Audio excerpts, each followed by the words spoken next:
আমি নগদ টাকা দিয়ে ওষুধ কিনতে পারি না, তাই ঔষধের দোকানে অনেক টাকা বাকি হয়েছিল। সেই টাকাও পরিশোধ করতে পারছি আপনাদের দোয়ায় এবং ভালোবাসায়। আসসালামু আলাইকুম আমার ভালোবাসার ভাই ও বোনেরা, সবাই কেমন আছেন? আশা করি সকলে অনেক ভালো আছেন। আলহামদুলিল্লাহ, আমিও ভালো আছি। আজকে আমার এই ভালো থাকার কারণটাই আপনাদের সঙ্গে শেয়ার করব। ছেলেটাকে সাথে নিয়ে আমি যাচ্ছি আমাদের কোমরপুর বাজারে পার রাজু ভাইয়ের ঔষধের দোকানে।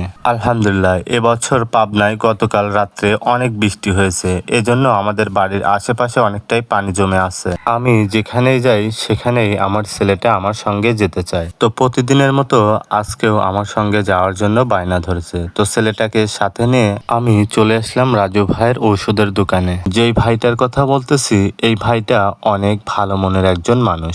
আমি একজন মরণব্যাধি ব্লাড ক্যান্সারের রোগী। আর আপনারা তো সবাই জানেন ক্যান্সার রোগীর চিকিৎসার জন্য অনেক ব্যয়বহুল খরচ। আর এই চিকিৎসাটা করা আমাদের পক্ষে সম্ভব নয়। আর এই চিকিৎসাটা করা সম্ভব হবেই বা কিভাবে, যেখানে আমাদের দাঁড়ানোর জায়গায় নেই, আমাদের বসবাস পরের জায়গার পর। তবে আলহামদুলিল্লাহ 2022 সাল থেকে আমার চিকিৎসাটা চলছে দেশ এবং প্রবাসী ভাই বোনদের ভালোবাসায়।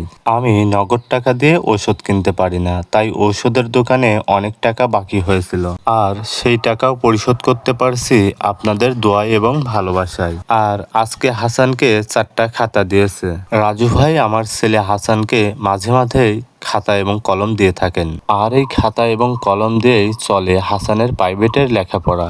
সবাই আমাদের পেজটি ফলো দিয়ে ভিডিওটি লাইক শেয়ার করে আমাদের পাশে থাকবেন। আপনাদের পাশে থাকার কারণে চলবে একজন ব্লাড ক্যান্সার রোগীর চিকিৎসা ইনশাআল্লাহ।